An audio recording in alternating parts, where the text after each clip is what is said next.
There are moments in history that pass quietly and are soon forgotten. And then there are moments that divide time itself. On a hill outside Jerusalem, beneath a sky that would soon grow strangely dark, 3 crosses would rise above the earth. To Rome, it was another execution. To the religious leaders, it was the end of a dangerous man. To the frightened disciples, it seemed like the death of every hope they had ever carried. But heaven saw something different, because the man hanging on the center cross had not come to save himself. He had come to give himself. And before the sun would set on that terrible day, words of forgiveness would be spoken from a place of unimaginable suffering. A thief would find hope in his final hours. A Roman soldier would look upon the dying Jesus and begin to understand that the man before him was unlike any other, and the world would never be the same again. But the road to the cross did not begin on the hill called Golgotha. It began the night before, in a garden. Jerusalem was crowded for Passover. Thousands had come from distant towns and villages. Lamps burned behind stone windows. Families gathered around tables. The streets that had been filled with noise during the day were slowly becoming quiet. Beyond the city walls, Jesus walked with his disciples toward a place he knew well, the Garden of Gethsemane. For years, these men had followed him. They had watched him touch lepers when everyone else moved away. They had seen blind men open their eyes. They had seen the hungry fed. They had heard him speak of a kingdom unlike the kingdoms of this world. They had even seen death itself give way before his voice. And yet that night, something was different. Jesus was troubled. The disciples could see it. He asked them to remain nearby while he went farther into the garden to pray. Peter, James, and John went with him. But even they could not fully understand the weight he carried. Jesus stepped into the darkness. There, beneath the olive trees, he fell to the ground. The hour he had spoken about was finally near. He knew what waited for him: betrayal, humiliation, rejection, pain, the cross. Yet perhaps the deepest suffering was not the nails that would pierce his body. It was the burden of what he had chosen to carry. Jesus prayed to his Father, "If there were another way, let this cup pass from him." But he did not end his prayer with escape. He surrendered. Not his will, but the Father's will. The prayer was not the prayer of a man who did not understand what was coming. It was the prayer of one who understood completely and chose to continue anyway. When Jesus returned to his disciples, he found them sleeping. Their eyes were heavy. Their bodies were exhausted. Only hours earlier, they had promised loyalty. Peter had insisted that even if everyone else abandoned Jesus, he would remain. Yet now, in the hour when Jesus asked only that they stay awake with him, they slept. Jesus returned to pray. Again he surrendered himself. Again he returned. Again they were asleep. Then, through the trees, lights appeared.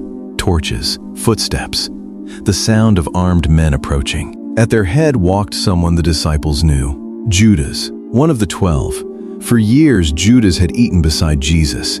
He had heard the same teachings, seen the same miracles, walked the same dusty roads, and now he approached his teacher with soldiers behind him. The betrayal would not come through the sword of a stranger. It would come through the kiss of a friend. Judas stepped toward Jesus and greeted him. Then he kissed him. It was the signal. The soldiers moved forward. For one brief moment, confusion erupted. Peter drew a sword. A servant was struck. Fear turned the peaceful garden into chaos, but Jesus stopped them. This would not become a battle. He would not build his kingdom through violence. He did not need his disciples to defend him. He had already chosen his path. Jesus was arrested, and the men who had sworn they would never abandon him fled into the darkness, just as he had told them they would. The one they had called Messiah was led away like a criminal. Yet Peter could not completely leave. He followed from a distance. Jesus was taken to the religious authorities. The night became a confusion of accusations, witnesses, anger, and questions. Some accused him falsely. Others twisted his words. They were not searching for truth. They were searching for a reason to condemn him. Outside, Peter waited in a courtyard. A servant girl noticed him. She recognized his face. "You were with Jesus." Peter denied it. He moved away. Someone else looked at him. "You are one of his followers." Again, Peter denied it. His fear grew stronger. He had once stepped onto stormy water because Jesus had called him. He had once declared that Jesus was the Christ. He had promised he would die before denying him. But now Jesus was a prisoner. Armed men were everywhere. Everything Peter thought would happen had collapsed in a single night. Then someone confronted him again. Surely he was one of them. Peter's answer became stronger. He insisted he did not know the man they were speaking about. And then a rooster crowed. The sound cut through the night. Peter froze. Jesus had told him. Before the rooster crowed, Peter would deny him 3 times, and now it had happened. Then Jesus turned. Across the courtyard, for one brief moment, his eyes met Peter's. There was no need for words. Peter remembered everything: his promises, his confidence, his failure. He went out into the darkness and wept. While Peter wept, the night moved toward morning. Jesus had been betrayed by one disciple, denied by another, abandoned by the others. And still, he did not turn away from the road ahead. When morning came, Jesus was taken before Pontius Pilate, the Roman governor. The religious leaders wanted death, but they needed Rome to authorize an execution. Pilate looked at the prisoner standing before him. Jesus did not look like the leader of an armed rebellion. There were no soldiers behind him, no weapons, no army waiting at the city gates. Pilate questioned him. Was he a king? Jesus spoke of a kingdom that was not of this world. Pilate found himself standing in front of a man who seemed completely different from the revolutionaries he had judged before. The accusations continued, but Jesus refused to fight for his own survival. Pilate was puzzled. The crowd outside grew louder. They wanted a sentence. Pilate understood enough to realize that jealousy and fear were driving much of what was happening. He tried to avoid responsibility. Jesus was sent to Herod and then returned. Still, the pressure grew. It was customary during the feast for a prisoner to be released. Pilate offered the people a choice: Jesus or Barabbas. Barabbas was known for rebellion and violence. One man represented the kingdom of force. The other had taught people to love their enemies. The choice should have been obvious, but voices began to rise. Barabbas. Pilate could hardly believe it. What should he do with Jesus? The answer came back from the crowd: crucify him. Pilate asked what crime Jesus had committed, but reason was disappearing beneath the roar. Crucify him. The cries grew stronger. The same city that had recently welcomed Jesus now echoed with demands for his death. Not every person in Jerusalem was shouting. Not every heart had turned against him. But the voices surrounding Pilate were enough. Political fear overcame justice. Pilate chose the easier path. Barabbas was released, and Jesus was handed over. The guilty man walked free. The innocent man was condemned. It was one of the cruelest pictures of that day, and one of its deepest meanings. A prisoner who deserved punishment left the place of judgment alive because Jesus took the path toward death. The soldiers took Jesus away. They had seen condemned men before. To them, he was another prisoner, another body Rome would break. They dressed him like a king in mockery. They twisted thorny branches into a crown and pushed it onto his head. They laughed. They struck him. They bowed sarcastically before him. They called him king while treating him as less than human. Jesus had once spoken peace to storms. He had once commanded demons to leave. He could have answered violence with power, but he did not. The king accepted a crown of thorns, and soon the cross was brought forward.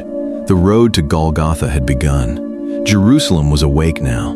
People crowded the streets as the condemned prisoners were led toward the place of execution.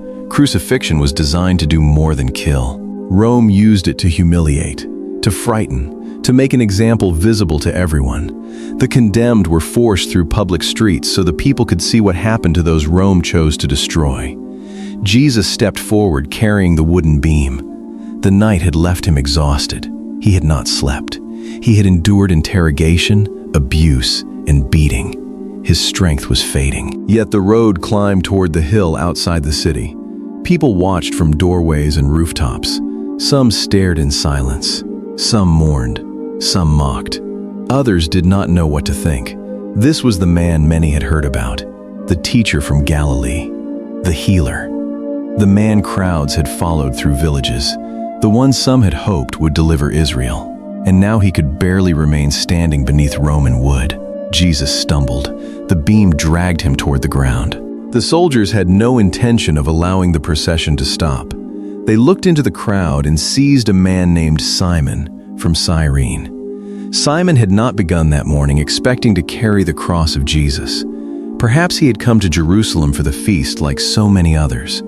Perhaps he had been standing beside the road only to see what was happening. But suddenly a Roman soldier pointed toward him. He was forced forward. The wood was placed upon him, and Simon began walking behind Jesus. History would remember his name because for a brief stretch of road, when Jesus' body could carry the weight no farther, Simon carried the cross. The procession continued. Women wept as Jesus passed. The city that should have recognized the visitation of God was watching him leave through its streets under a sentence of death. Yet even in his suffering, Jesus spoke to those mourning for him.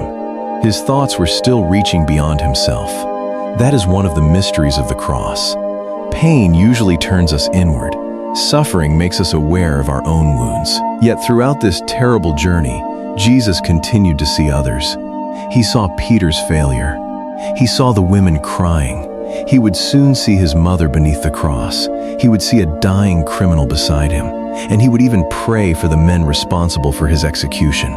At last, the road reached Golgotha, the place of the skull. There was no beautiful sanctuary there, no golden altar, no gathered choir, only earth, stone, soldiers, condemned men, wooden crosses, and a crowd waiting to see what would happen. The beam Simon had carried was placed down. Jesus was stripped of his outer garments. The soldiers prepared for the execution.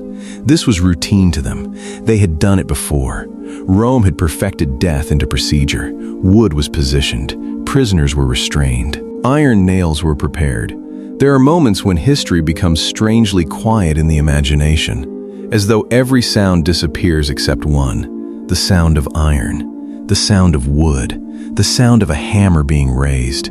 Jesus stretched out his hands, the hands that had touched the untouchable, the hands that had lifted children, the hands that had broken bread and multiplied it for the hungry, the hands that had washed the feet of his disciples. Now those hands were held against the cross.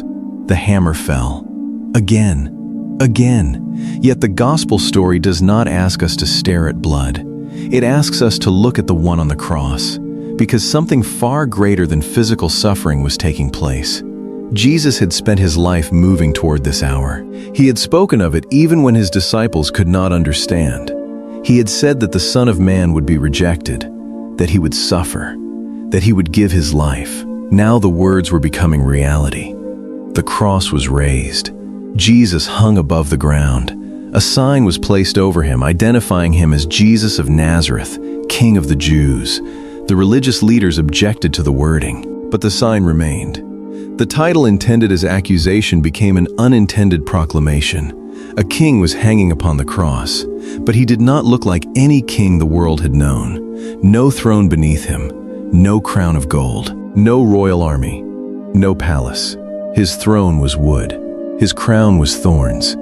His companions were two condemned criminals, one crucified on each side. The soldiers divided his garments. They had no idea that beneath their casual actions, ancient words were being fulfilled. For them, this was simply the property of a dying prisoner. Around the cross, voices rose. Some mocked him. He had saved others, they said. Why could he not save himself? If he truly was who he claimed to be, come down from the cross. The temptation hidden inside those words was terrible. Prove yourself. Save yourself. Use your power for yourself. But Jesus did not come down, not because he could not, because he would not abandon what he had come to do. If he saved himself from the cross, the mission of the cross would remain unfinished. So while the crowd demanded a miracle of escape, Jesus performed a far greater miracle. He stayed. Then words came from the cross, not words of vengeance, not a curse against Rome, not condemnation against those who had driven the nails. Jesus prayed, "Father, forgive them. They do not understand what they are doing." Imagine the soldiers hearing those words. Perhaps they had heard condemned men scream before. Perhaps they had heard curses thrown down from crosses. Perhaps they had learned to ignore the anger of dying prisoners. But this prisoner was praying for them. The men who had mocked him, the hands that had driven the nails, the crowd that had demanded his death. Jesus answered them with forgiveness. This is where the cross becomes impossible to understand through ordinary human instinct. We forgive those who apologize. Jesus prayed for those who were still hurting him. We love people who love us. Jesus had taught his followers to love their enemies. And now, with his own body on the cross, he lived the command he had given. Beside him hung two criminals. They were dying under sentences Rome believed they deserved. At first, mockery reached Jesus even from those crosses. But as the hours passed, something changed in one of the men. He looked at Jesus.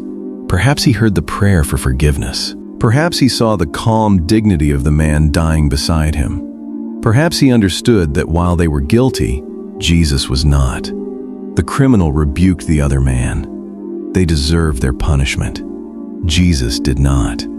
Then he turned toward Jesus with one final request. Remember me when you come into your kingdom. He had nothing to offer. No time to repair his life. No future years of good works. No chance to climb down and begin again. His hands were fixed to a cross. His life was almost finished. All he could bring was faith, and Jesus gave him hope.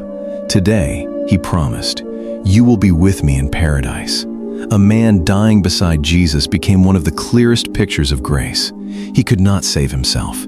He could only trust the one beside him. Below the cross stood people whose suffering was of another kind. Among them was Mary, the mother of Jesus. Years earlier, she had held him as a newborn. She had watched him grow. She had remembered strange promises spoken about him when he was still a child. She had watched crowds gather to hear him. She had heard stories of miracles. But now she looked upward and saw her son dying. There are pains no parent should have to carry. The cross was not only torment for the one hanging upon it, it pierced the hearts of those who loved him. Jesus saw Mary. Even then, he saw her. Near her stood the disciple whom Jesus loved. Jesus entrusted his mother into the care of his disciple. In his final hours, he was still concerned for someone else's future. The sun climbed higher. It should have been the brightest part of the day. Instead, darkness began to cover the land. What had begun as a public execution was becoming something more. The laughter around the cross must have sounded different beneath that darkened sky. The confidence of the crowd began to fade. Time moved slowly. Every breath on a cross was difficult. Jesus had entered depths of suffering his followers could scarcely imagine. Then came one of the most haunting cries in all of Scripture. My God, why have you forsaken me?" For those standing nearby, the words must have been difficult to understand, but they reveal something of the immeasurable darkness Jesus was passing through. The one who had spoken of his unity with the Father now cried from a place that felt abandoned. The cross had reached its deepest hour, and yet the story was still moving toward completion. Jesus said he was thirsty. A sponge with sour wine was lifted toward him. The body was failing. The hour had come. And then Jesus spoke words that have echoed across centuries. It is finished. Not, I am finished. It is finished. The work, the mission, the path he had chosen to walk, finished. The cross looked like defeat to everyone watching. But Jesus spoke as though something had been accomplished. He had not been trapped by events. He had not lost control of his mission. He had reached its end.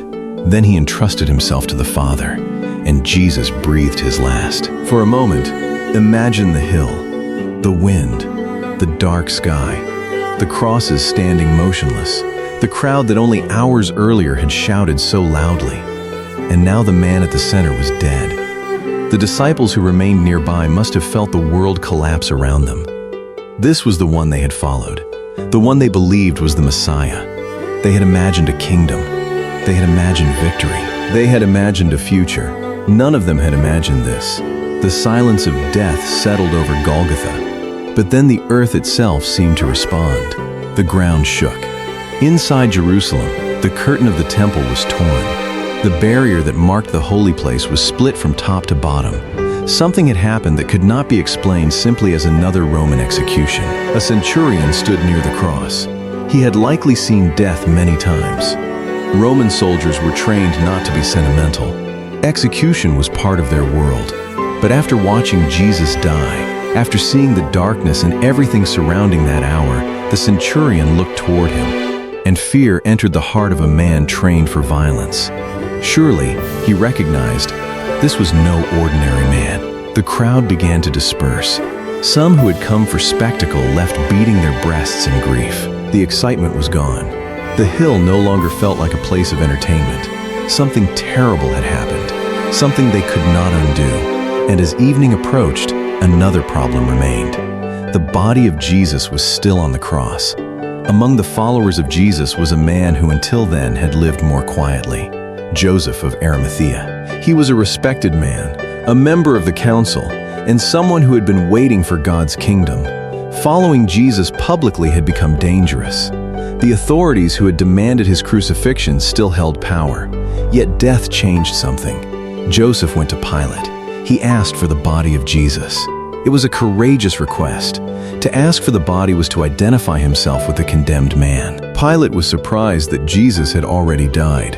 After receiving confirmation from the centurion, he granted Joseph permission. Another man, Nicodemus, also came. He too had once approached Jesus carefully under the darkness of night. Now, when many of the disciples had disappeared in fear, these men stepped forward. The body was taken down from the cross. There would be no cheering now. No crowds reaching for Jesus. No children running toward him. No sick people calling his name. The hands that had healed others were still. The eyes that had looked upon the forgotten with compassion were closed. Mary was there. No words could make such a moment easy.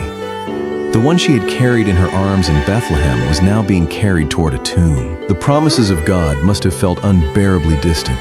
Jesus' body was wrapped in linen with burial spices according to Jewish custom. There was little time. The Sabbath was approaching. Nearby was a garden and a new tomb cut into rock. No one had yet been laid there. The body was carried inside. Imagine the footsteps echoing within the stone chamber. The final cloth arranged. One last look. Then they stepped outside. A large stone was rolled across the entrance. The sound of stone against stone marked what appeared to be the end. Jesus of Nazareth was dead. The teacher was silent. The healer could no longer reach out his hands. The disciples were scattered. The crowds had disappeared. The tomb was closed. Night was approaching. For those who loved Jesus, this was not theology. It was grief. We often read the story knowing what comes next. We know another morning is coming. We know the stone will not remain in place. We know that death will not have the final word. But they did not yet stand on that side of the story. They stood in the silence between the cross and the resurrection. And that silence matters. Because there are moments in every human life when we stand in a place that feels exactly like that. We pray, and heaven seems quiet. We hope, and nothing changes. We trust, and still the stone rolls into place. We believe God is writing a story, but everything we can see tells us the story is over. That is where the disciples were. Peter had denied Jesus. Perhaps every time he closed his eyes, he remembered the look across the courtyard. Thomas had questions. John had watched his teacher die. Mary had buried her son. The others were hiding behind closed doors, afraid that the soldiers might come for them next. They had left homes to follow him. They had watched him do things no ordinary man could do. They had heard him speak words that seemed to awaken something inside the human soul. And now there was only silence. Perhaps they wondered whether they had misunderstood everything. How could the Messiah die? How could the one who raised the dead now lie in a grave? How could the kingdom begin with a cross? Yet what looked like the greatest contradiction was at the center of the mission. Jesus had repeatedly tried to prepare them. The Son of Man would suffer. He would be rejected. He would be killed. But the disciples had struggled to hear the final part, because death was not going to be the final part. The cross has always offended human expectations. We expect power to defeat enemies. Jesus defeated hatred by refusing to become hateful. We expect kings to sit above their people. Jesus knelt to wash his disciples' feet. We expect victory to look like conquest. Jesus' victory looked like surrender. We expect the guilty to be punished and the innocent to walk free. At the cross, the innocent one was condemned while Barabbas walked away. Everything was upside down, and yet through that apparent reversal, the message of grace was revealed. The cross tells us something uncomfortable about humanity. It shows what fear can do, what political pressure can do, what religious pride can do, what crowds can do when anger becomes stronger than truth. Judas betrayed, Peter denied, the disciples fled, the leaders accused, Pilate compromised, the soldiers mocked, the crowd demanded death. Almost every human failure seems to gather around that hill. Greed, fear, cowardice, pride, cruelty, self-preservation, hatred, and standing in the middle of all of it was Jesus. He answered betrayal without betrayal. He answered lies without becoming a liar. He answered violence without hatred. He answered mockery without revenge. And when nails were driven through his hands, he answered with a prayer for forgiveness. That prayer may be one of the most challenging parts of the entire story. Father, forgive them. Jesus did not wait for the soldiers to understand. He did not wait for the crowd to apologize. He did not wait until the pain was over. Forgiveness was spoken while the wounds were still being made. This does not mean evil does not matter. The cross shows us that evil matters terribly. It wounds, it destroys, it kills. But the cross also declares that evil does not have to create more evil forever. The chain can end. Hatred does not have to be answered with hatred. The victim does not have to become another executioner. Jesus showed another way. And then there was the thief, a man whose life had reached its final minutes. No chance to repair his reputation. No chance to return what he may have stolen. No chance to spend years proving that he had changed. He simply looked toward Jesus. Remember me. That was all. And grace reached him even there. If there is hope for a dying man on a cross, there is hope for people who believe they have gone too far. If mercy could reach into the final hours of that criminal's life, no human being can say that mercy is too distant. The thief could not climb down from his cross, but he did not need to. The Savior was beside him. And then there was Mary. The cross reminds us that faith does not remove grief. Mary had received promises from God, yet she still had to stand beneath the cross. Sometimes believing does not mean we avoid the valley. Sometimes believing means we remain standing when the valley becomes darker than anything we expected. There are no recorded speeches from Mary at Golgotha. Sometimes sorrow is too deep for speeches. Sometimes faith simply remains. She remained. John remained. The women remained. When many others had fled, love kept them close enough to suffer. And what about Peter? If the story ended on Friday, Peter would forever be the disciple who denied Jesus. His worst moment would become his final identity. But the story had not ended. That is the hidden hope inside the silence of the tomb. Peter could not see it yet, but his failure would not be the final chapter. The same is true of the cross itself. Friday seemed to say death had won. The stone seemed to say hope was buried. The soldiers seemed to say Rome had the final word. The frightened disciples seemed to say faith had collapsed. But none of those appearances told the entire truth. The cross was not God losing control. It was God working through a path no one expected. From the beginning, Jesus had not come merely to gain political influence or gather admirers. He had come to seek and save the lost. He had come to give his life. The cross was not an interruption of his mission. It was the heart of it. This is why, centuries later, people who follow Jesus do not hide the cross. They place it at the center. It was once a symbol of Roman terror. Now it has become a symbol recognized across nations. People wear it around their necks. Churches raise it above their buildings. Families place it in their homes.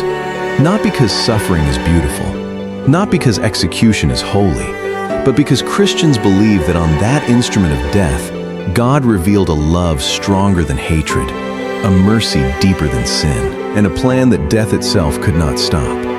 Imagine now the final light disappearing over Jerusalem. The streets become quiet. Families prepare for the Sabbath. The city continues. Some people who shouted that morning return home. Soldiers finish their duties. Pilate moves on to other political concerns. The religious leaders believe the problem is finished.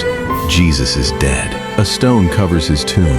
For the world, the matter appears settled. But the leaders remember something. Jesus had spoken about rising again. Perhaps they did not believe him, but they were worried his followers might attempt something. So they went back to Pilate. The tomb should be secured. Pilate permitted it. The stone was sealed. Guards were stationed nearby. Every human effort was made to ensure that the grave remained closed. Think about the irony. A dead man was considered dangerous enough to guard, so Roman soldiers stood outside the tomb. The stone was sealed. The disciples were hiding, and darkness covered the land. There could hardly be a stronger picture of finality. If you had stood there that evening with no knowledge of what was coming, what would you have believed? Would you have believed the promises? Would you have remembered the words of Jesus? Or would the stone in front of you have seemed more real than everything he had said? That is the test of the silent day. Can we trust when we cannot see? Can we believe when the evidence before our eyes seems to contradict hope? The disciples had seen miracles before, but this was different. When Lazarus died, Jesus was still alive to call him from the tomb. Now Jesus himself was in the tomb. Who would call him out? The answer would soon shake their entire understanding of life and death. But not yet. For now, silence. A sealed tomb. A grieving mother. A broken Peter. Frightened disciples. Guards standing in the darkness. And a stone that seemed impossible to move. This is where Friday ends. Not with celebration. Not with understanding. With waiting. And perhaps this is why the story of the cross continues to speak so powerfully to people who have found themselves waiting in darkness. To the person who has prayed and still sees no answer. To the person whose plans have collapsed. To the one carrying grief that cannot be explained. To the one who looks at their own failures and believes there can be no restoration. To the one staring at a stone that seems impossible to move. Friday says, do not decide the ending while God is still writing the story. Peter thought his denial was the end. It was not. The disciples thought the cross was the end. It was not. The authorities thought the sealed tomb was the end. It was not. Even death believed it had received another body. But death was about to discover that this grave was different. The sun disappeared completely. Jerusalem entered the Sabbath. The followers of Jesus could do nothing now. They could not change what had happened. They could not return to the garden and stop Judas. They could not silence the crowd before Pilate. They could not pull the nails from the cross. They could not breathe life back into the body inside the tomb. All they could do was wait. And sometimes waiting is the hardest act of faith, because waiting forces us to release control. It forces us to live in the space between promise and fulfillment. Jesus had spoken, but the tomb remained closed. Jesus had promised, but the disciples still wept. The word of God had not changed.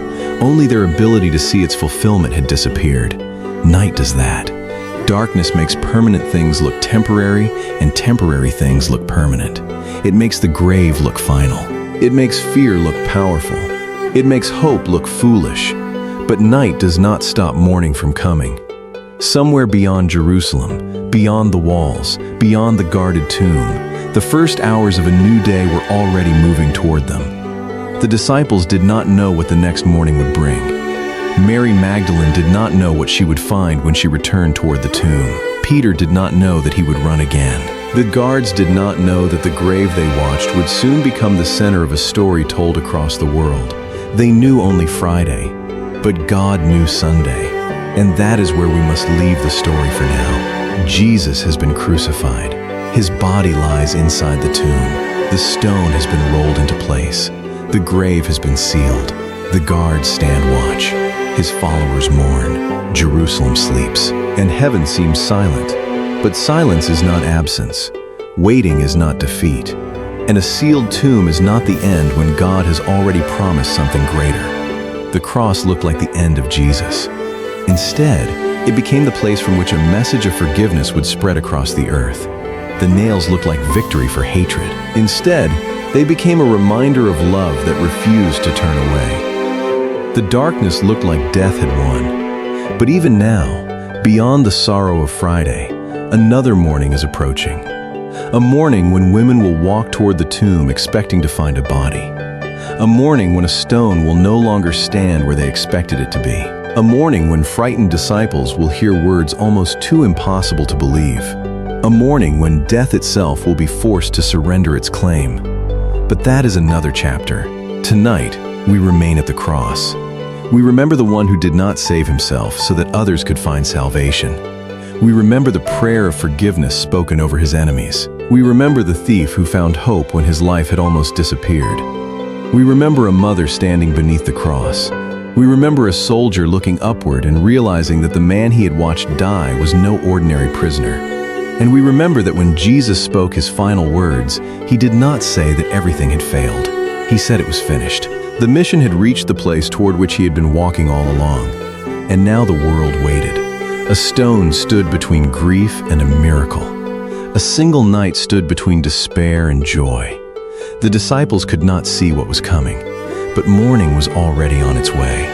The tomb was closed. The guards were watching. Jerusalem was silent, but God was not finished. Sunday was coming.